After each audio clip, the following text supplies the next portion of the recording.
नमस्कार, मी रेणुका. तर तुम्हा सर्वांचं माझ्या यूट्यूब चॅनलमध्ये फार फार स्वागत आहे. तर सकाळच्या नाश्त्यामध्ये अगर तुम्ही काहीतरी नवीन नाश्ता बनवण्याचा विचार करताय, तर आज मी तुमच्यासाठी एकदम नवीन अशी रुचकर नाश्त्याची रेसिपी घेऊन आलेली आहे, जी तुम्ही एकदा नक्की करून बघा, तुम्हाला फार आवडेल. मग उशीर कशाचा, चला सुरू करूया आजचा व्हिडिओ. मी ही रेसिपी बनवण्यासाठी मी इथे अर्धा कप शिजवलेले अख्खे मसूर घेतलेले आहेत. तर तुम्ही इथे मसूरच्या जागी तूर डाळ नाही तर मुगा डाळीचा आपण वापर करू शकता. त्यानंतर आपल्याला याच्यामध्ये एक बारीक चिरलेला कांदा घालायचा आहे.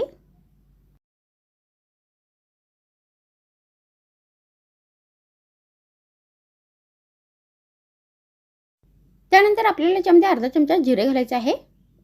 त्यानंतर याच्यामध्ये अर्धा चमचा हळदीची पावडर घालायची आहे. मग यामध्ये चवीनुसार मीठ घालायचं आहे.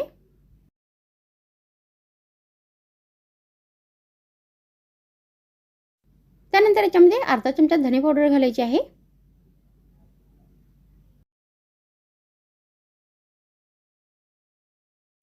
मग आपल्याला याच्यामध्ये चवीनुसार लाल मिरचीची पावडर घालायची आहे. तर तुम्ही इथे चवीनुसार बारीक चिरलेल्या हिरव्या मिरचीचा पण वापर करू शकता. त्यानंतर आपल्याला याच्यामध्ये 2 चमचे बेसन घालायचं आहे. तर तुम्ही इथे बेसनच्या जागी तांदूळ पीठ नाही तर बारीक रव्याचा पण वापर करू शकता. मग शेवटी आपल्याला याच्यामध्ये अर्धा कप बारीक चिरलेली कोथिंबीर घालायची आहे.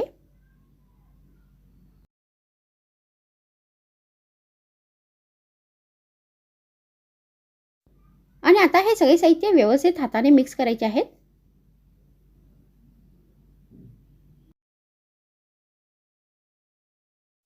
तर यामध्ये थोडे थोडे करून पाणी घालायचं आहे आणि या रेसिपीसाठी हे मिश्रण बनवून घ्यायचं आहे. तर हे मिश्रण आपल्याला फार पातळ नाही बनवायचं आहे, घटसर हे मिश्रण बनवून घ्यायचं आहे.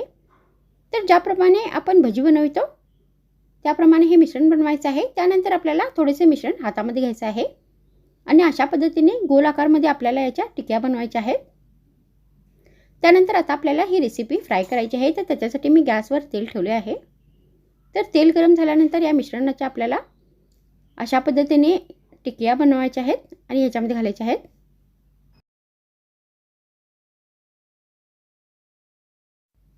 आणि आता ही रेसिपी आपल्याला दोन्ही बाजूने व्यवस्थित कुरकुरी आणि ब्राऊन होईपर्यंत तळून घ्यायची आहे.